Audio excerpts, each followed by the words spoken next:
Let's focus on COVID-19 now. Globally, some interesting new information about reinfection and WHO guidelines around mask wearing for children. Here at home, positive signs the peak is behind us now. Let's talk to the head of the Ministerial Advisory Committee on COVID-19, Professor Salim Abdool Karim. Good evening, Professor. Thanks very much for your time. First of all, just update us on our peak. It does seem like that daily infection rate is really going down now. Are there any areas of concern, any issues we should be aware of? We know it's in our hands to help control infections.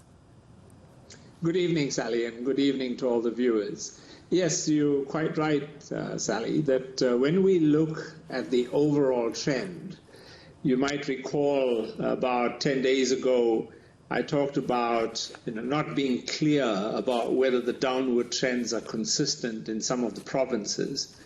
Well, now we have an additional 10 days of data, and we can see quite clearly that the downward trend is in all provinces and is pretty consistent. And that's a very good sign because the overall trend is now holding.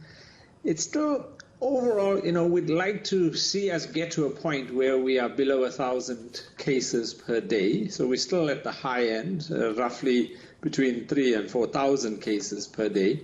But that downward trend, if it holds, will enable us to get to the kind of level we need to get to.